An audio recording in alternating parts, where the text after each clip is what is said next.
పరిశుద్ధుడా మహోన్నతుడా, మీకు వందనములు, స్తోత్రముల తండ్రి. 34వ శిలువ ధ్యానమును బట్టి మీకు కృతజ్ఞతాస్తుతులు, వందనములు చెల్లిస్తూ ఉన్నాం. ఇంతవరకు మమ్మలను మీరు జ్ఞాపకం చేసుకుని నడిపించినటువంటి విధానమును బట్టి మీకు కృతజ్ఞతలు చెల్లిస్తూ ఉన్నాం. ప్రభా, సమయంలో మీ వాక్య ధ్యానంలోనికి వెళ్ళిచుండగా మీ పరిశుద్ధాత్మ నడిపింపు కొరకు ప్రార్థిస్తున్నాను నాయన. వాక్యం అర్థము చేసుకునే జ్ఞానం మాకు దయచేయండి. వాక్యము ద్వారా మేము దీవించబడుటకు సహాయం చేయండి. ఈ సంవత్సరము ప్రార్థనలు, భక్తుల యొక్క ప్రార్థనల తండ్రి మేము ధ్యానం చేసి ఉండగా మా ప్రార్థన జీవితాలను మీరు దర్శించారని మేము నమ్ముచున్నాం. ప్రభా, ఈ సమయంలో మీ సన్నిధికి వచ్చిన ప్రతి బిడ్డని జ్ఞాపకం చేసుకునండి. ఈ పశ్చాత్తాప కీర్తన ద్వారా ప్రభా బిడ్డలను దర్శించండి. ఏదైనా సాగును మెస్సిలో చాటును మరుగుపరచండి, నన్ను బలపరచండి. మీరే మాట్లాడి మీరే మహిమ పొందుకోమని యేసుక్రీస్తు వారి పరిశుద్ధ నామములు అడుగుచు వేడుకొనుచున్నాం తండ్రి.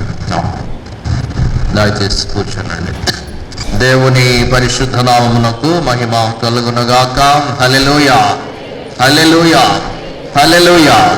ప్రియమైనటువంటి దేవుని బిడ్డలారా, దేవుని సంగమం, సాయంకాల సమయంలో 34వ శిలువ ధ్యానమును బట్టి దేవునికి వందనాలు చెల్లిస్తూ ఉన్నాం. మరి రేపటి నుండి పరిశుద్ధ వారంలోనికి మనము ప్రవేశిస్తూ ఉన్నాం. మరి దినాల్లో అందరూ కూడా ప్రభువుకు సమీపముగా జీవిస్తూ, ప్రభు యొక్క శిలువకు సమీపముగా జీవిస్తూ ప్రార్థనాపూర్వకముగా గడపాలని ప్రేమతో మనవి చేస్తూ ఉన్నాం. చివరి భాగంలోనికి మరి మనము వస్తూ ఉన్నాం. దేవుడు ఎంతో అద్భుతంగా ఇంతవరకు కూడా నడిపించారు. పరిశుద్ధ వారములో కూడా మనల్ని జ్ఞాపకం చేసుకోవాలని నేను ప్రార్థిస్తూ ఉన్నాను. రేపు ఉదయము 8 గంటల నుండి ఇక్కడ ఆలయం చుట్టూ మరి ప్రొసెషన్ ఉంటూ ఉంది. అందరూ కూడా మట్టలు సిద్ధపరుచుకుని రావాలని మనం చేస్తూ ఉన్నాం. మరి సకాలానికి రావాలని మనం చేస్తున్నాం. ఈరోజు ఎండ తీవ్రంగా ఉంది కాబట్టి పెద్దలక్కడ ఆరాధన ముగించుకునేలాగా అందరూ పెద్దలక్కడ రావాలి. పరిశుద్ధ సమభక్త ఆరాధన ఉంటుంది రేపు కాబట్టి 2వ ఆదివారం. దయచేసి మరి గమనించాలని మరి మనవి చేస్తూ ఉన్నాం. గత రాత్రి 130వ పశ్చాత్తాప కీర్తన మనము ధ్యానము చేసి ఉన్నాం. 7 పశ్చాత్తాప కీర్తనలు కూడా ఎంతో అద్భుతమైనటువంటి సందేశాన్ని మనకు ఇస్తూ ఉన్నాయి.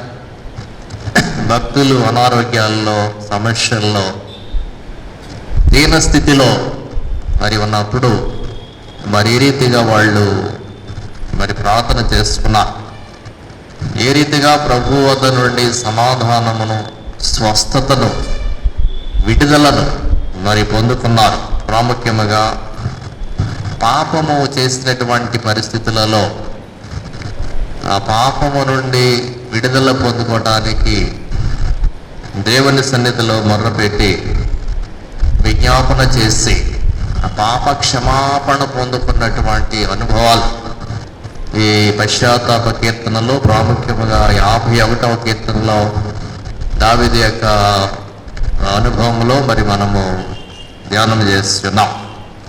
మరి కీర్తనలు మనము గృహాల వద్ద కూడా అనుదినము కూడా మనం ధ్యానం చేయొచ్చు. పశ్చాత్తాపం పడే సందర్భంలో 7 కీర్తనలు జ్ఞాపకం పెట్టుకుని అందులో ఏదో ఒక కీర్తన ధ్యానం చేసి ఆ క్షమాపణ పొందుకునేటువంటి అనుభవాన్ని మరి మనము మరి పొందుకోవాలి.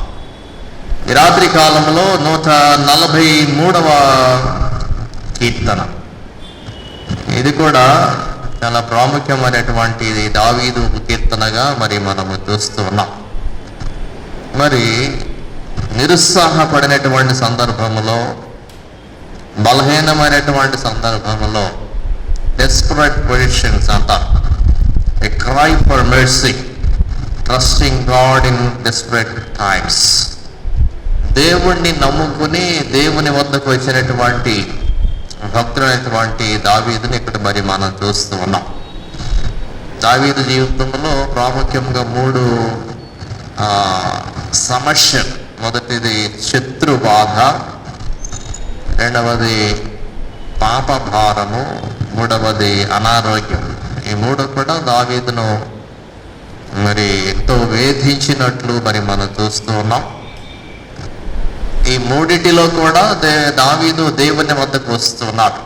శత్రు బాధలో, అనారోగ్యములో, పాపము చేసినప్పుడు ఈ 3 సందర్భాల్లో కూడా దేవునిపై మరి ఏ రీతిగా ఆధారపడ్డాడంటే ప్రార్థన ద్వారా దావీదు మరి ఆధారపడ్డాడు. సో ఈ కీర్తనలో కూడా ఇటువంటి ఒక సందర్భాన్ని మరి మనం చూస్తాం. యెహోవా నా ప్రార్థన ఆలకింపు, నా విన్నపములకు చెవియొగ్గుము. నీ విశ్వాస్యతను బట్టి, నీ నీతిని బట్టి నాకు ఉత్తరమిమ్ము. దావీదు ప్రార్థన చేసినప్పుడు తన నీతిని బట్టి ఆయన ప్రార్థన చేయటం లేదు. నీ విశ్వాస్యతను బట్టి, నీ నీతిని బట్టి నాకు ఉత్తరమి. అంటే ప్రార్థనలో మన నీతిని ఆధారము చేసుకొని మనము ప్రార్థన చేయలేము. నేను ఎంత నీతిమంతుడు గనుక నాకు నువ్వు సహాయం చేయాలి, అన్ని నీతి కార్యాలు చేశాను కనుక నీవు నాకు సహాయము చెయ్యాలి అని చెప్పి దేవుని వద్దకు మనం ఆ కోణంలో రాలేము. అందుకే దావీదు ఏం చేస్తున్నాడంటే, నీ నీతిని బట్టి, నీ విశ్వాస్యతను బట్టి, నీ నీతిని బట్టి నాకు ఉత్తరమిమ్ము. నీవు నీతిమంతుడవు. ఆ కవనెంటల్ లాయల్టీ, కవనెంటల్ రిలేషన్షిప్ నువ్వు మాకు వాగ్దానం చేశావు. నీవు మాకు నిబంధన చేసినటువంటి దేవుడు. ఆ నిబంధనలో ఏంటంటే నీవు మాకు సహాయం చేస్తానన్నావు, మాకు ఆశీర్వాదాలు ఇస్తానన్నావు. సో దానిని బట్టి నేను ఇప్పుడు నీ సన్నిధికి నేను వస్తూ ఉన్నాను. నీవు నాకు సహాయము చేయాలి. అంతేకాకుండా దేవుని యొక్క మహా గొప్ప లక్షణమే నీతి. 89వ కీర్తనలో 14వ వచనమును చదివితే అసలు దేవుని యొక్క ఆ సింహాసనానికి ఆధారం ఏమిటో రాస్తున్నాడు. 89వ కీర్తన 14వ వచనములో, నీతి న్యాయములు నీ సింహాసనమునకు ఆధారములు, కృపాసత్యములు నీ సన్నిధానవర్తులు. దేవుని యొక్క సింహాసనం అసలు దేని మీద ఆధారపడి ఉన్నది అంటే నీతి న్యాయము మీద ఆధారపడి ఉన్నది.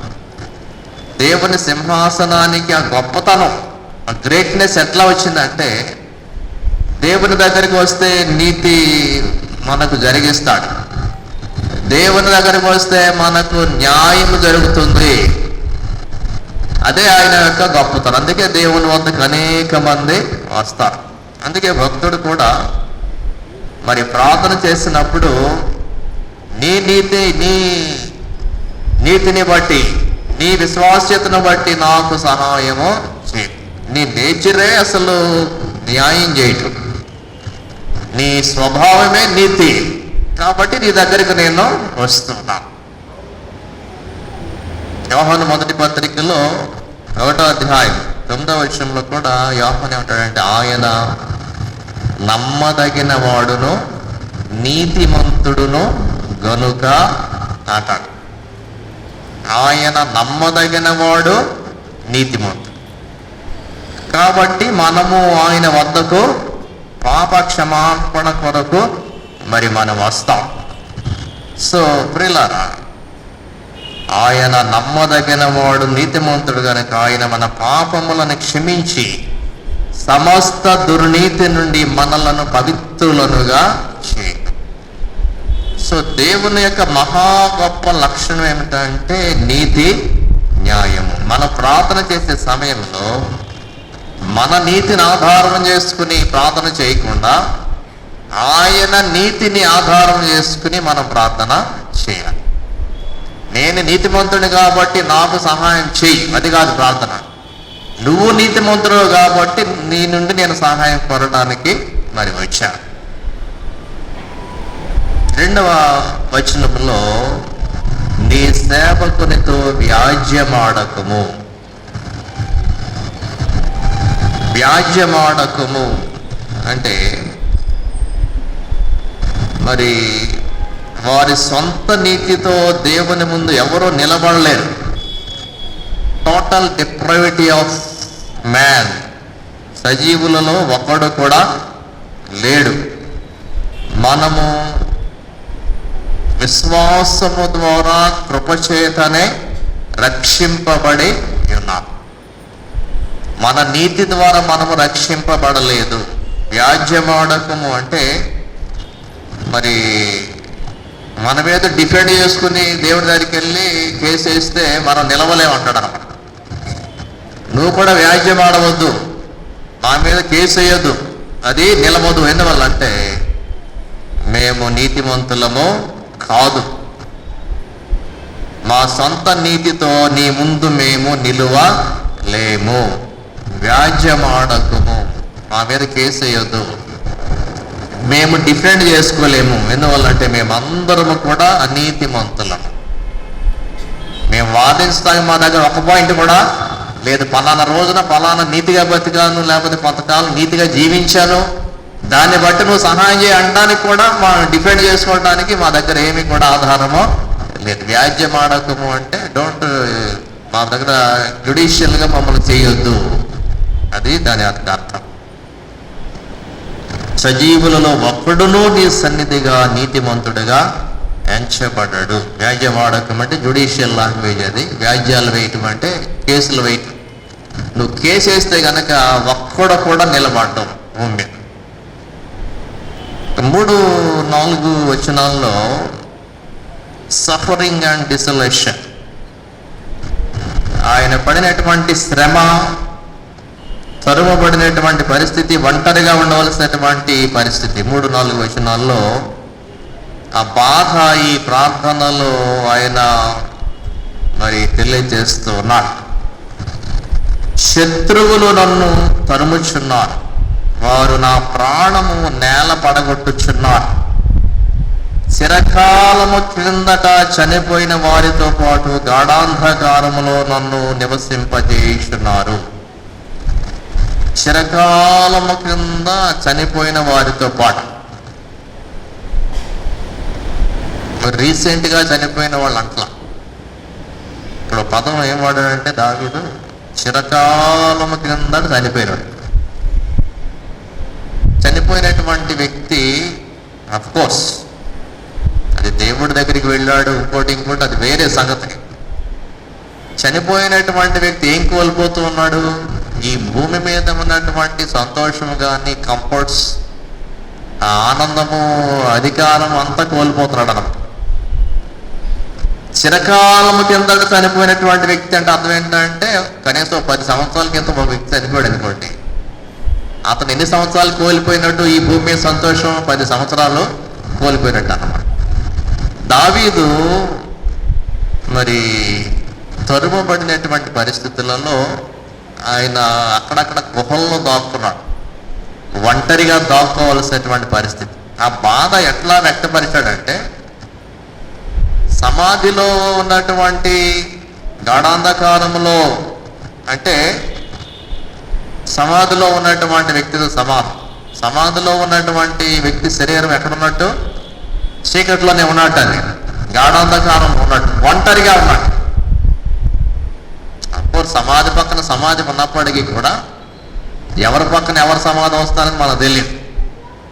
అది ఒంటరిగా ఉన్నట్టు సమానము, చీకటిలో ఉన్నట్టు సమానం అన్నమాట. అది కూడా ఏంటి? ఎన్నో సంవత్సరాల నుండి సంతోషం అంతా కోల్పోయినట్టు దాని యొక్క అర్థం అనమాట. అంటే చనిపోయినటువంటి వాళ్ళు కొన్ని సందర్భాల్లో మనం చూస్తే వెంటనే ఎల్లరు పైకి పడి ఇక్కడిక్కడే తిరుగుతుంటారు. చాలామంది కళల్లోకి వస్తూ ఉంటారు, చాలామంది కనిపిస్తూ ఉంటారు. ఎందుకంటే అది తీరలేదు, ఇంకా బ్రతుకు మీద తీపి చావక ఇంకా ఇక్కడే ఇంకా కొన్నాళ్ళు బతుకుంటే బాగుండు, కొంచెం వీళ్ళందరూ బతుకున్న వాళ్ళందరూ ఎంజాయ్ చేస్తున్నారు, మేము వెళ్ళిపోవాల్సి వచ్చింది. చనిపోయిన వాళ్ళు చాలామంది కళ్ళలో వస్తారు, చూసారా? నెలరహలాళ్ళు నెలబుద్దయ్యాడు, మన పడక గదుల్లోనే ఉంటారు, మన చుట్టూనే తిరుగుతుంటారు. దావీదు అంటాడు, చిరకాలం చనిపోయిన వాళ్ళు ఎంత బాధపడుతున్నారో, అన్ని సంవత్సరాల నుండి వాళ్ళు ఎంత కోల్పోయారు, నేను కూడా ఇప్పుడు అదే బాధపడుతున్నాను. చిరకాలము క్రిందట చనిపోయిన వారితో పాటు గాఢాంధకారములో నన్ను నివసించేయించున్నాను. గాఢాంధకారం అంటే చాలాసార్లు చీకట్లో దాక్కున్నాడు దావీదు. సౌలు తరుముతున్నప్పుడు చంపేస్తాడేమో అని చెప్పి చాలాసార్లు చీకట్లో అక్కడక్కడ ఆయన దాక్కోవలసినటువంటి మరి పరిస్థితి, చీకటి బ్రతుకు అయిపోయింది. స్పిరిచువల్లీ క్రష్, ఆత్మీయంగా నలగొట్టబడినటువంటి పరిస్థితి, వదిలివేయబడినటువంటి పరిస్థితి, వదిలేశారన్నమాట. గాఢాంధకారంలో చనిపోయినటువంటి వారు అంటే చనిపోయిన వాడిని అక్కడ వదిలేసి వస్తాం, ఇక అంతే, మళ్ళీ వెళ్ళి వెనక చూడటం అనేటువంటిది ఉండదు. దావీదు కూడా అట్లా వదిలివేయబడినటువంటి అనుభవాన్ని కలిగి ఉండి ఇక్కడ ప్రార్థన చేస్తూ, అందరూ నన్ను వదిలేశారు, నేను ఒంటరి వాడని అయిపోయాను, ఒంటరిగా దాక్కోవలసినటువంటి పరిస్థితి మరి వచ్చింది. దేవుని సన్నిధిలో ఆయన గొప్ప విజ్ఞాపన చేస్తూ ఉన్నాడు. సో ప్రియులారా, ఒంటరి చేయబడినటువంటి దావీదు, శత్రువుల చేత బాధింపబడినటువంటి దావీదు యొక్క ప్రార్థన, తరుమబడుచున్నటువంటి దావీదు. ఇది ఏలియా యొక్క జీవితంలో కూడా మరి మనం చూస్తాం. ఏలియా కూడా పాత నిబంధనలో గొప్ప ప్రవక్తగా ఆయన ఉంటూ ఉన్నాడు. ఆయన కూడా తరుమబడినటువంటి ప్రవక్త, ఆయన గొప్ప ప్రవక్త. కానీ యెజెబెలు అహాబు చేత తరుమబడినటువంటి వాడిగా వస్తాం. ఆయన ఏమని ప్రార్థన చేస్తున్నాడంటే, ఎంత మట్టుకు చాలును నా ప్రాణము తీసుకుని. రాజులు మొదటి గ్రంథము 19వ అధ్యాయం 4వ వచనంలో, enough, it is enough, take my life, నా జీవితము చాలు, ఎంతవరకు చేసిన సేవ ఏదో చేశాను, నా ప్రాణము తీసుకొనుము. రాజులు మొదటి గ్రంథము 19వ అధ్యాయము 4వ వచనం. తరుమబడుచు ఉన్నటువంటి దావీదు, ఏలియా, తరుమబడుచున్నటువంటి దావీదు, వీళ్ళు ఎంతో భయముతో తరుమబడినటువంటి అనుభవంలో దేవుని సన్నిధికి వచ్చి ప్రార్థన చేసినటువంటి వారుగా మరి ఇక్కడ మరి మనము చూస్తూ ఉన్నాం. సో ప్రియులారా, మన జీవితాలలో కూడా ఇటువంటి అనుభవాలు, శత్రువుల చేత తరుమబడటము, ఒంటరిగా ఉండేటువంటి పరిస్థితులు, లేక చీకటిలో ఉండేటువంటి పరిస్థితులు మనం ఎదుర్కొన్నప్పుడు ప్రభువు వద్దకు మనము సహాయం కొరకు రావలసినటువంటి వారముగా దేవుడు మనకు జ్ఞాపకము మరి చేస్తున్నాడు. తర్వాత ఈ 5వ వచనంలో కావున నా ఆత్మ నాలో కృంగి ఉన్నది, నాలో నా హృదయము విస్మయము నేను, కృంగిపోయాను నేను. తర్వాత 5వ వచనంలో, పూర్వ దినములు జ్ఞాపకము చేసుకొనుచున్నాను, నీ క్రియలన్నీ ధ్యానించుచున్నాను, నేను నీ చేతుల పని యోచించుచున్నాను. జ్ఞాపకము చేసుకునుట గురించి చాలాసార్లు ఈ దినాల్లో మనము ధ్యానం చేస్తాం. దేవుడు జ్ఞాపకం చేసుకునేవాడు, మనము కూడా జ్ఞాపకము చేసుకోవాలి. ఇక్కడ దావీదు ఏం జ్ఞాపకము చేసుకుంటాడంటే, పూర్వకాలములో నీవు చేసిన క్రియలను నేను జ్ఞాపకం చేసుకుంటూ వాటిని నేను ధ్యానిస్తున్నా.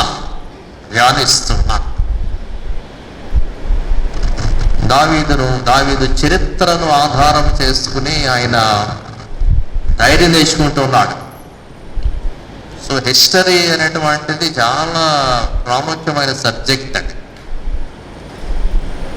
ఇవాళ అసలు మన పిల్లలందరూ వీటిని సైన్స్ మీద పడిపోయారు, కానీ అసలు without history there is no present and there is no future. వీటిని ఆర్ట్స్ సబ్జెక్ట్స్ అని వదిలేశారు అందరు కూడా చాలా మటుకు. వాటి వల్ల ఏం లాభం లేదు అనుకుంటారు, కానీ చరిత్ర లేనిదే వర్తమానం లేదు, భవిష్యత్తు కాలం కూడా లేదు. చరిత్ర తెలుసుకోవాలి. మన జీవితంలో కూడా ఒక్కసారి వెనక్కి వెళ్ళి ఆలోచిస్తే మనం ఎట్లా బ్రతికాం, దేవుడు మనల్ని ఎట్లా నడిపిస్తున్నాడు, అది మన జ్ఞాపకం చేసుకుంటే దేవునికి కృతజ్ఞతాస్తుతులు చెల్లించకుండా మనము ఉండలేము. అట్లీస్ట్ మన పితరులు, మన తల్లిదండ్రులు ఎట్లా బ్రతికారు, వాళ్ళు దేవుడు వారికి ఎట్లా సహాయం చేశాడు, దేవుడిని వాళ్ళు ఎట్లా నమ్ముకున్నారు. ఈ హిస్టరీ అవసరమైతే రాసుకోవాలి చిన్న పుస్తకంలో. నువ్వు ఈ తరం క్రైస్తవుడు అయితే నువ్వు రాసుకోవాలి, దేవుడు ఎట్లా నమ్ముకున్నావు, దేవుడు ఎట్లా నిన్ను బ్రతికించాడు, ఎన్ని అద్భుతాలు చేశాడు. ఒకవేళ పోయిన తరంలో నీ తల్లిదండ్రుల తరంలో వాళ్ళు నమ్ముకుంటే అది కూడా తెలుసుకోవాలి నువ్వు. నా తండ్రి క్రైస్తవుడు ఎట్లా అయ్యాడు, ఎవరి ద్వారా రక్షింపబడ్డాడు, తెలుసుకోవడంలో తప్పేం లేదు. దాన్ని చెప్పుకుని బతకమని కాదు, దాన్ని ఒకసారి జ్ఞాపకం చేసుకుంటే అరే మా నాన్న ఎంత భక్తిగా ఉన్నాడు, నేను కూడా భక్తిగా బతకాలి, నేను కూడా విశ్వాసంలో జీవించాలి అనేటువంటి ఆలోచన మనకు వస్తున్నాను. దావీదు అంటున్నాడు, నా పితరులను నేను జ్ఞాపకం చేసుకుంటూ ఉన్నాను. నా పితరుల జీవితంలో పూర్వ దినములలో నువ్వు చేసిన కార్యాలను నేను జ్ఞాపకము చేసుకుంటూ ఉన్నాను. మన స్థితి ఏమిటో మనము జ్ఞాపకము చేసుకోవాలి. దేవుడు ఇశ్రాయేలీయులకు ఎప్పుడు కూడా మరి చెప్పుకుంటూ వచ్చేది ఏమిటంటే, నీవు ఆ 40 దినాలు ఎప్పుడు మీరు జ్ఞాపకం చేసుకోండి, ఐగుప్తు నుండి ఎట్లా విడిపించానో నేను మిమ్మల్ని మీరు జ్ఞాపకము చేసుకోవాలి. ఆ 40 సంవత్సరాలు ఎట్లా మిమ్మల్ని అరణ్యంలో పోషించి నడిపించానో జ్ఞాపకము చేసుకోవాలి. ఎర్ర సముద్రాన్ని ఎట్లా 2 పాయలుగా చేసి మిమ్మల్ని దాటించానో దాన్ని మీరు జ్ఞాపకము చేసుకోవాలి. ఐగుప్తు సేనల నుండి మిమ్మల్ని ఎట్లా కాపాడానో జ్ఞాపకము చేసుకోవాలి. అరణ్యంలో మన్నాతో ఆకలి ఎట్లా తీర్చాడు దేవుడు, దానిని జ్ఞాపకము చేసుకోవాలి.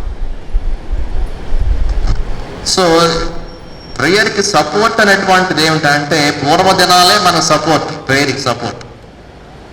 ప్రేయర్ సపోర్ట్ అంటే ఎవరో మన కోసం ప్రార్థన చేయటం, అది ప్రేయర్ సపోర్ట్ కాదు. ఇక్కడ ఏం చెప్తున్నాడంటే, పూర్వ దినాల్లో దేవుడు నీకు ఏం చేశాడో జ్ఞాపకం చేసుకుంటే అదే నీకు సపోర్ట్ అవుతుంది ప్రార్థన చేయటానికి. ఎవరో వచ్చి మన కోసం ప్రార్థన చేయటం అది సపోర్ట్ అనుకోకూడదు. So remember your past days,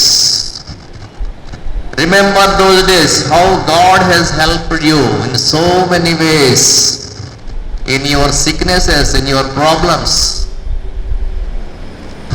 నీ కష్టాల్లో, నీ అనారోగ్యాల్లో దేవుడు ఎంత సహాయం చేశాడో జ్ఞాపకం చేసుకో. అది నీకు ఇప్పుడు ప్రార్థన చేసినప్పుడు అది నీకు ఉపయోగపడుతుంది అన్నమాట. దేవుడు కూడా, యేసు ప్రభు కూడా చెప్పింది ఏంటంటే, ఆయన మరణాన్ని ఎప్పుడు మనం జ్ఞాపకము చేసుకోవాలి. పరిశుద్ధ సంవార్తం తీసుకునేటప్పుడు ఆయన చెప్పింది ఏంటంటే, do this in remembrance of me, నన్ను జ్ఞాపకము చేసుకున్నట్టుకై దీనిని మీరు చేయండి. ఆయన మరణమును, ఆయన పునరుద్ధానమును ఎప్పుడు మన జ్ఞాపకము చేసుకోవాలి. దానికి సాదృశ్యముగా పరిశుద్ధ బల్ల అనుభవాన్ని మనకు దేవుడు మరి అనుగ్రహిస్తున్నాడు. సో జ్ఞాపకము చేసుకొనుచున్నాను, పూర్వ దినములు జ్ఞాపకము చేసుకొనుచున్నాను, నీ క్రియలన్నీ ధ్యానించుచున్నాను. ధ్యానించి నేనేం చేస్తున్నానంటే, నీ తట్టు నా చేతిలో చాపుచున్నాను. అవన్నీ నా జ్ఞాపకం వచ్చినప్పుడు, అప్పుడు సహాయం చేసినటువంటి దేవుడవు ఇప్పుడు కూడా నీవు మాకు సహాయము చేస్తావు అనేటువంటి నమ్మకముతో, విశ్వాసముతో నేనేం చేస్తున్నా అంటే నీ తట్టు నా చేతిలో చాపుచున్నా. సో ప్రార్థించేటువంటి చేతులు జోడించే ఉన్నాయి చూసారా? దేవుని వైపు తిరగటం, చేతులు జోడించి ప్రార్థన చేతులు ఎత్తి ప్రార్థన. నీ తట్టు నా చేతిలో చాపుచున్నాను. సిగ్గుపడకూడదు ఇలా చేతులు చాపడానికి కానీ ఇలా దండం పెట్టుకోవడానికి. సిగ్గెందుకు మనకి కదా? మనం వచ్చింది దేవుడికి దండం పెట్టుకోవటం, మనుషుల కోసం రాలమా. ఎవడు చూస్తే మనకేంటి, ఎవరు చూడకపోతే మనకేంటి. మనం దేవుని వైపు చూసి దండం పెట్టుకున్నావా లేదా? చేతులు ఎత్తావా లేదు. సో చేతులు ఎత్తుట అనేటువంటిది సరెండరింగ్, లేకపోతే సహాయము కోరటం. దేవుణ్ణి సహాయము, నీ తట్టు నా చేతులు చాపుచున్నానంటే ప్రభువా నీవే నాకు సహాయము చేయము. సో ప్రార్థనలు చేసేటప్పుడు ఎవరు కూడా సిగ్గుపడవసరం. నీకు అంత డీప్ ఫీలింగ్ ఉంటే అడుగులుగా ప్రభువా నీవు నాకు సహాయము చేయి. మన సిఎస్ఐ లోతరం ఇంట్లో ఇటువంటి మనం పట్టించినాం. చాలా వస్తాం, నిలబడతాం, గంభీరంగా వెళ్ళిపోతాం. మన ఫీలింగ్స్ బయట పెట్టం మనం. కొన్ని సంఘాల్లో అసలు ఫీలింగ్స్ అనేవి అసలు మామూలుగా ఉండదు. అసలు ఎవరిని పట్టించుకోరు. చప్పలు కొడతారు, దండాలు పెడతారు, చేతులు ఎత్తుతారు. హల్లెలూయా, ఎంత చాలా ఎక్స్టటిక్ ఎక్స్పీరియన్స్.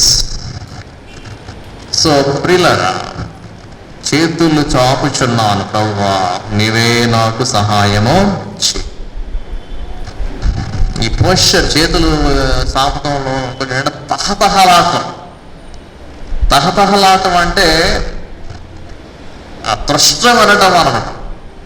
దుప్పి నీటి మోగుల కొరకు అంటాడు చూసారా? ఆశపడుచున్నట్లు దేవా నీ కొరకు నా ప్రాణము తృష్ణపడుచున్నది, ఆశపడుచున్నది. అందుకే ఇక్కడ తర్వాత ఏమన్నాడు? ఎండిన భూమి, దాంతో పోల్చాడు. చేతులు చేపాడు. అక్కడ తర్వాత ఏం రాశాడంటే ఎండిపోయిన భూమి వలె నా ప్రాణము నీ కొరకు ఆశపడుచున్నది. ఎండిపోయినటువంటి భూమి. ఇప్పుడు ఎండాకాలంలో భూమి ఎండిపోద్ది అనమాట, నెరళ్ళు విడుస్తుంది. తర్వాత ఈ నెరళ్ళు విడిచుట అంటే దేనికోసము ఎదురు చూస్తుందంటే దేవుడు అనుగ్రహించేటువంటి వర్షము కొరకు ఎదురు చూస్తున్నాను. ఆ నెరలు విడియటం అంటే అర్థం ఏంటంటే అది ఒక సైన్, అది ఒక గుర్తనమాట. నాకు నీరు కావాలి, నీరు లేకపోతే నేను ఫలించను. అది భూమి మనకు ఈ నెరలు విడిచడం ద్వారా తెలియచేసేటువంటి సందేశము. సో క్రైస్తవ ఆధ్యాత్మిక జీవితంలో ఇన్ని కష్టాలు, ఇన్ని శ్రమలు, లేక పాప జీవితము అనేటువంటిది ఎండిన భూమితో సమానం. ఎండినటువంటి భూమితో అది సమానం. ఆ ఎండినటువంటి భూమిని తడిపేటువంటి వాడు ఎవరంటే యేసు ప్రభువు. ఆ ఎండినటువంటి స్థితిలో ఉన్నటువంటి దాన్ని పచ్చగా మార్చేటువంటి వాడు ఎవరంటే యేసు ప్రభువే. కాబట్టి సహాయం కొరకు ఎవరి వైపు మనము చూడాలి అంటే యేసు క్రీస్తు వైపు మనము. యెషయా గ్రంథంలో దేవుడు ఒక వాగ్దానం ఇచ్చాడు. యెషయా 35వ అధ్యాయం 7వ వచనంలో అసలు దేవుడు చేసేటువంటి పని ఏమిటి? వ్యవసాయంతో చాలాసార్లు పోల్చుకున్నాడు దేవుడు. అగ్రికల్చర్ పక్కన పెట్టేయకూడదు. ఆయన అన్ని రకాలైనటువంటి పనులను పోల్చాడు. విత్తనాలు విత్తేటువంటి వ్యవసాయదారుడితో పోల్చాడు. వర్షాన్ని ఇచ్చేటువంటి దేవుడు అన్నాడు, పంటలు ఇచ్చేటువంటి దేవుడు అన్నాడు. తర్వాత నా తండ్రి మంచి వ్యవసాయకుడు అంటాడు. అంటే వ్యవసాయం చేసేటువంటి అగ్రికల్చర్ ఇష్టనమాట.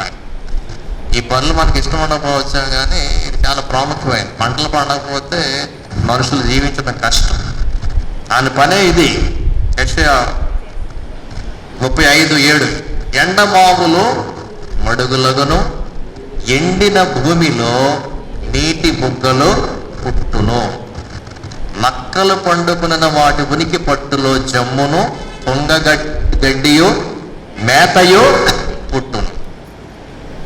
సో పచ్చగా మారుస్తాడు. ఎండిపోయినటువంటి జీవితాన్ని ఎట్లా మారుస్తాడండి? ఫలభరితముగా పచ్చగా మారుస్తాడు.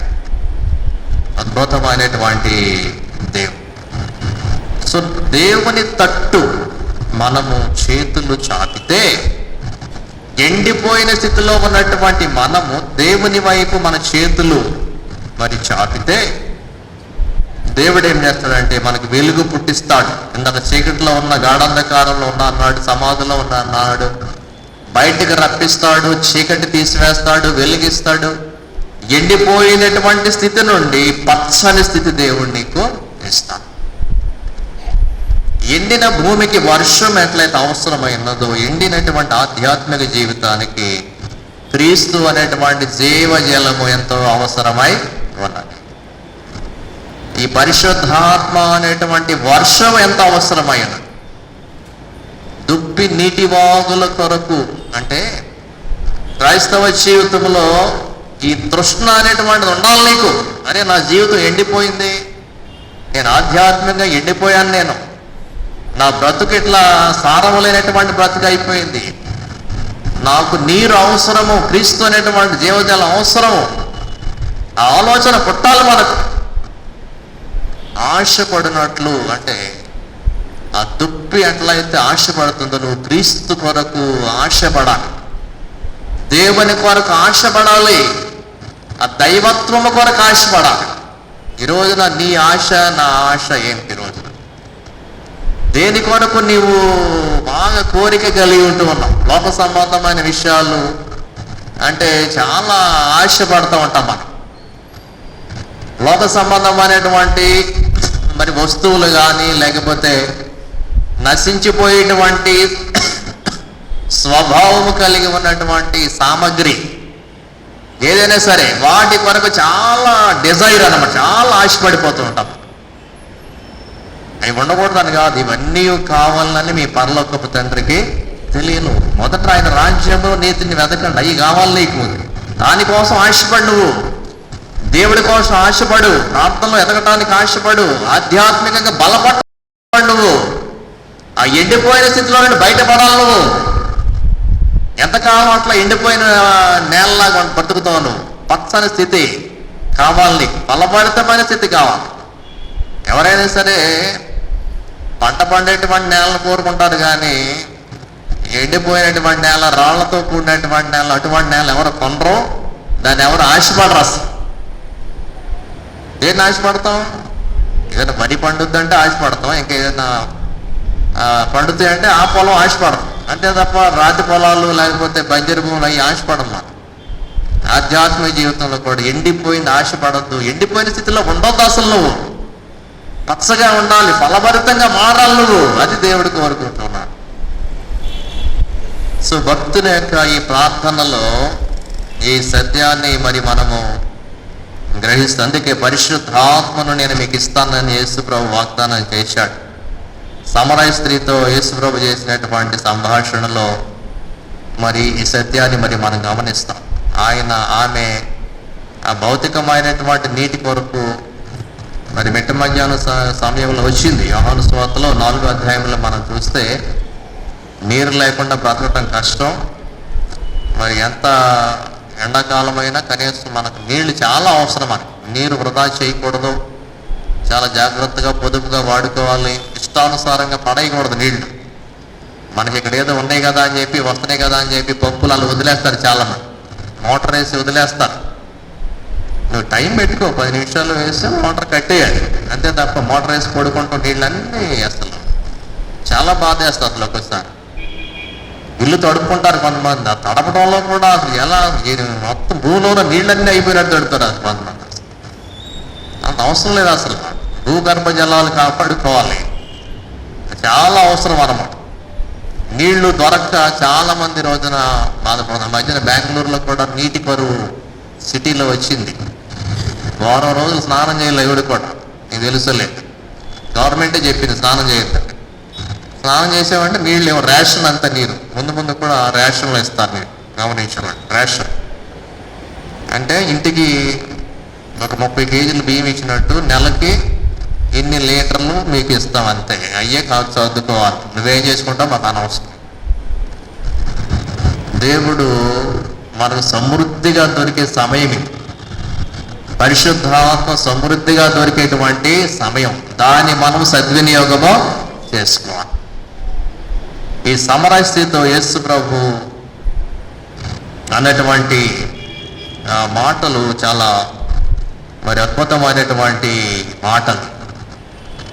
13వ వచనం, అందుకు యేసు, ఈ నీళ్లు త్రాగు ప్రతి వాడును మరలా దప్పిగొనును, నేనిచ్చు నీళ్లు త్రాగువాడెప్పుడునో దప్పికొనడు, నేను వానికిచ్చు నీళ్లు నిత్య జీవమునకై వానిలో ఊరిడి నీటి బుగ్గగా ఉండునని ఆమెతో చెప్పాను. సో ప్రియులారా, దేవుడు దాహము తీర్చేటువంటి దేవుడు, ఆహారం ఇచ్చేటువంటి దేవుడు, ఆధ్యాత్మికమైనటువంటి ఆహారం నీరు ద్వారా వస్తుంది. క్రీస్తు అనేటువంటి జీవజలము ద్వారా మనము సంతృప్తి పరచబడుతూ ఉన్నాం, మన ఆకలి తీర్చబడుతున్నది. సో క్రీస్తుని జీవజలము కొరకు చేతులు చాపాలి. ఆ ఎండిపోయినటువంటి బ్రతుకు పచ్చదనముగా మారాలి. 7వ వచనంలో అంటూ ఉన్నాడు, a prayer for immediate help. ప్రభా, ఎండిపోయాను, నా ఆత్మ క్షీణించుచున్నది, త్వరగా నాకు ఉత్తరం. ఇమీడియట్ హెల్ప్ అన్నా, చాలా కష్టంగా ఉంది, నేను త్వరలో చచ్చిపోబోతూ ఉన్నాను, నాకు వెంటనే నీవు సహాయము చేయి. నేను సమాధిలోనికి దిగువారి వలె కాకుండానట్లు నీ ముఖమును నాకు మరుగు చేయకుము. సమాధిలోనికి దిగువారి వలె అంటే సమాధిలో వెళ్ళే వారికి ఒక లిస్ట్ ఉందన్నమాట. దిగువారి వలె అంటే ఒక లిస్ట్ తయారు చేయబడుతుంది. వాళ్ళ లిస్టులో నన్ను ఉంచొద్దు, అది ఆయన చేసిన ప్రార్థన. సో ఇవాళ కొంతమంది చనిపోవాలనే లిస్ట్ ఉంది దేవుడి దగ్గర. భక్తుడు ఏం ప్రార్థన చేస్తున్నాడు? వాళ్ళ లిస్టులో నన్ను ఇవాళ ఉంచొద్దు, అది ఆయన యొక్క ప్రార్థన. చనిపోవడానికి సిద్ధంగా ఉన్నానంటే ఇవాళ కాకపోతే రేపు చచ్చిపోతాను. రేపు కొంతమంది లిస్ట్ తయారవుద్ది, ఎల్లుండి కొంతమంది తయారవుద్ది లిస్టు, ఎవరిదై చనిపోయే వాళ్ళ లిస్టు.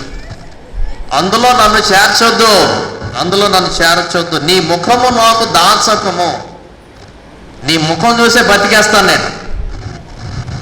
నీ ముఖం దాచావంటే నేను చచ్చిపోతాను. అది భక్తుని యొక్క ప్రార్థన. నీ ముఖము నాకు మరుగు చేయకము, మరుగు చేయకము. ఎందువల్ల అంటే సమాధిలోనికి వెళితే నీకు సాక్ష్యం ఎవరు చెప్తారు కదా. 30వ కీర్తనలో కూడా 9వ వచనంలో ఈ మాట చెప్తాడు, మొన్ను నిన్ను స్తుతించునా ఆకాడు. అంటే చచ్చిపోయితే ఇంక నీకు సాక్ష్యం ఎవరు చెప్తారు? బతికుంటే కదా సాక్ష్యం చెప్పేది మేము. కాబట్టి నన్ను బ్రతికించు, నువ్వు బ్రతికించు. అది ఆయన యొక్క ప్రార్థన. సమాధిలోనికి వెళ్ళే లిస్టులో నన్ను ఉంచొద్దు. యెషయా గ్రంథంలో 38వ అధ్యాయం 18వ వచనంలో కూడా ఇవే మాటలు భక్తులు చేసిన ప్రార్థనలు. యెషయా 38:18, పాతాళమున నీకు స్తుతి కలుగదు, మృతి నీకు కృతజ్ఞతాస్తుతి చెల్లింపదు, సమాధిలోనికి దిగువారు నీ సత్యమును ఆశ్రయించు. ఏంటండి? పాతాళములో నీకు స్తుతి కలగదు కదా, సమాధిలోకి నీకు దిగువారు నీ సత్యమును ఆశ్రయించారు. చచ్చిపోయినోడు ఏం చెప్తాడు? ఇక మాట లేదు, పలుకు లేదు, అలా పడి ఉంటారు అంతే. వాళ్ళ వల్ల అసలు ప్రయోజనం లేదు. బతికుంటేనే సాక్ష్యం చెప్పగలం మనం. కాబట్టి నీ ముఖము నాకు మరుగు చేయకము, నీ కొంచెం తలెత్తి నా వెంక చూసి నాకు సహాయం చేయి. అదే ఆయన చేసే ప్రార్థన. నీ ముఖం అటు తిప్పుకున్నావేమో, నీ ముఖం దించుకున్నావేమో నన్ను చూసి, కొంచెం తల ఎత్తి నా ముఖం చూసి నా పరిస్థితి గమనించి నాకు సహాయం చేస్తే నేను బతుకుతాను, నేను చచ్చిపోను. నేను బ్రతికి ఏం చేస్తాను, నీకు సాక్ష్యమో చెప్తాను. సో ఆ లిస్టులో నన్ను ఉంచొద్దు. ఆ ప్రార్థన కూడా చేసుకోవాలి మనం, తప్పేం లేదు. ఏం ప్రార్థన అంటే సమాధిలోనికి దిగువారి లిస్టులో మమ్మల్ని అప్పుడే పెట్టు, మా దినముల మధ్య మమ్మలను కొనిపోవద్దు. అది ప్రార్థన చేసుకోవాలి. నీ యందు నేను తర్వాత 8వ వచనం, నీ యందు నేను నమ్మిక ఇచ్చి ఉన్నాను, ఉదయమున నీ కృపావార్తను నాకు వినిపింపుము. So I believe you. ఈ రాత్రంతా ప్రార్థన చేస్తున్నాను నేను. తెల్లవారేసరికి నేనేం ఎక్స్పెక్ట్ చేస్తున్నానంటే నీ కృపావార్త నాకు వినిపించు. కృపావార్త అంటే నేను నిన్ను రక్షిస్తాను, నేను నిన్ను కాపాడుతాను, నేను నీకు విడుదలిస్తాను అనేటువంటి ఆ సందేశం నాకు వినిపించు. కృపావార్త. ప్రతి ఉదయము కూడా దేవునికి మనం సమయాన్ని మనము ఇవ్వాలి. Daily prayer life experience. ప్రతి ఉదయాన్ని సమయాన్ని ఎవరికి ఇవ్వాలండి? మనం దేవుడికి ఆ సమయాన్ని మనము ఇచ్చేయాలంతే. ఇక ఎన్నో వ్యాపారాలు, ఎన్నో పనులు, ఉద్యోగాలు చాలా ఉంటాయి, చెయ్యాలి, ఉద్యోగం చేయాలి, పనులు చేసుకుని బతకాలి. ఒకటి మీద ఆధారపడి బతకడానికి వీలు లేదు. అయితే దేవుడికి ఇవ్వాల్సినటువంటి సమయాన్ని ఉదయాన్నే మనం దేవునికి మనము రాత్రి ఇవ్వాల్సిన రాత్రి ఇస్తే ఉదయాన్నే ఆయన ఏం వినిపిస్తాడు? మనకి కృపావార్త మనకు వినిపిస్తాడు. రాత్రి చేసిన ప్రార్థనకి పొద్దున్నే ఇచ్చే ప్రతిఫలం ఏంటంటే దేవుడు కృపావార్త, కీడు వార్త కాదు, కృపావార్త. పొద్దున్నే లేస్తే ఏ వినాల్సి వస్తుందో భయం వేస్తుంది. ఫోన్ ఎత్తాలంటే భయం వేస్తుంది. ఆ ఫోన్ ఎవరి నెంబరు, కొత్త నెంబర్లు వస్తే భయం వేస్తాం. ఒకసారి ఎవడు చేస్తున్నాడో తెలియదు. ఒకసారి కృపావార్త. పొద్దున్నే మనకు దేవుడు సంతోషకరమైన, సమాధానకరమైనటువంటి వార్తలు వినిపించాలంటే రాత్రి ఆ ఎండిపోయినటువంటి జీవితంలో ప్రార్థన మనము చేయాలి. నీ వైపు నా మనస్సు నేను ఎత్తుకొనుచున్నాను, నేను నడవలసిన మార్గము నాకు తెలియచేయము. Teach me your ways, teach me your ways. ప్రతి ఉదయాన్నే కూడా కృపావార్త అంటే దీన్ని భక్తులు దేనితో పోల్చారంటే మన్నాతో పోల్చారు. ప్రతి ఉదయాన్నే వాళ్ళు ఏం గ్యాదర్ చేసుకున్నారు? మన్నా గ్యాదర్ చేసుకున్నారు అన్నమాట. అంటే దేవుడు ప్రతి ఉదయాన్నే వాళ్ళు జ్ఞాపకము చేసుకున్నాడు. Morning A picture of daily spiritual nourishment. ప్రతిరోజు దేవుడు పోషించాడు వాళ్ళని, ప్రతిరోజు దేవుడు వాళ్ళు దర్శించాడు, కృప చూపించాడు వాళ్ళ పట్ల, ఏ రోజు వదిలేలా. అది దేవుని యొక్క కృప. ఉదయమున నీ కృపావార్త. తర్వాత మరి 9-10 వచనాల్లో విడిపించాలని కోరుకోవటం మాత్రమే కాదు, కానీ దేవుని యొక్క డైరెక్షన్ అడుగుతున్నాడు. నేను ఎటు ప్రయాణం చేయాలి? నా మార్గం ఎటు? నేను నడవవలసిన మార్గము నాకు తెలియచేయము. సో ప్రియుల, నేను నీ సహాయం నేను కోరి వచ్చాను. నేను నడవవలసిన మార్గము నాకు తెలియచే. సొంత మార్గాలు పనిచేయవు. యెషయా గ్రంథం 48వ అధ్యాయం 17వ వచనంలో ఈ మాటలు మరి మనం చూస్తాం. టీచ్ మీ యువర్ వేస్. యెషయా 48:17 చదువుదామా ఈ వచనం? చక్కని మాట చివరి భాగంలో, నీకు ప్రయోజనము కలుగునట్లు నీ దేవుడైన యెహోవానకు నేనే నీకు ఉపదేశము చేయుదును, నీవు నడవవలసిన త్రోవను నిన్ను నడిపించదు. వంకర మార్గాలు, దుష్టుల మార్గాలు, పాపుల మార్గాల్లో నడవటం కాదు, దైవ మార్గములో నడవాలి. దేవుడే మనకు సహాయం చేస్తాడు. ఆయన మార్గాలలో నడవటానికి ఆయన మనకు సహాయము చేస్తాడు. మనము దేవునికి మనము ప్రార్థన చేయాలి. సామెతల గ్రంథంలో 3వ అధ్యాయం 5-6 వచనాల్లో మన సొంత మార్గాల్లో మన హృదయం మీద ఆధారపడి ప్రయాణం చేయకూడదంట. సామెతలు 3వ అధ్యాయం 5-6 వచనాలు.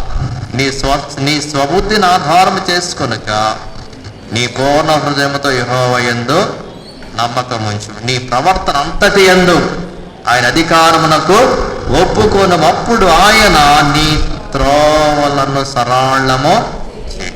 ఏమన్నాడు? నేను జ్ఞానిని కదా అని నీవు అనుకున్నావు. నాకు అన్నీ తెలుసండి, మీరు ఎవరో చెప్పక్కర్లే అంటాం ఒకసారి కదా. మేము మా సంగతి మేము చూసుకుంటాంలే, నువ్వు ఎవడో చెప్పక్కర్లేదు, మా ఎలగెళ్ళాలి మా తెలుసులా. వెళ్ళి ఏం చేస్తాం? బుట్టలో పడతాం అంతే. ఎవడో సలహా తీసుకోకుండా, ఏమీ తీసుకోకుండా ప్రయాణం చేసేవాళ్ళు దుష్టుల మార్గము నాశనమునకు లీడ్స్ టు డిస్ట్రక్షన్. సో ప్రియులారా, మరి ఇంకా భక్తుడు చేసేటువంటి ప్రార్థనలో నేను ఎట్లా నడవాలని ఆయన కోరుకున్నాడంటే, ఆయన ఎట్లా కోరుకున్నాడంటే 10వ వచనంలో చూస్తాం. నా శత్రువుల చేత నడిపించిన తర్వాత నీవే నా దేవుడవు, నీ చిత్తానుసారముగా ప్రవర్తించుటకు నాకు నేర్పుము. దయగల నీ ఆత్మ సమభూమి గల ప్రదేశమందు నన్ను నడిపించును గాక. సమభూమి గల ప్రదేశం, దయగల ఆత్మ, స్మూత్ పాత్. మనం కూడా ఏం చేస్తామండి, రోడ్లు 2 రకాలు ఉంటాయి. గతుకుల రోడ్డు ఉంటుంది, కొంచెం మంచిగున్న రోడ్డు ఉంటుంది. మంచిగున్న రోడ్లో వెళ్తామా లేకపోతే గతుకుల రోడ్లు వెళ్ళడానికి ప్రయత్నం చేస్తాం? కొంచెం దూరం ఎక్కువైనా ఏం చేస్తాం, ఒకసారి సరే పోతే పోయింది 1 కిలోమీటర్ అని చెప్పి సమానంగా మంచిగా ఉన్న రోడ్లో వెళ్ళటానికే ప్రయత్నం చేస్తాం. ఈ గతుకుల్లో నడుము విరిగిపోతుంది, గతుకుల్లో ప్రయాణం మనం చేయలేమని. Smooth road, level country. Israel దేశం అంతా కూడా ఎత్తు పల్లాలని చెప్పాను. చాలా కష్టం అక్కడ నడవడం. దయగల నీ ఆత్మ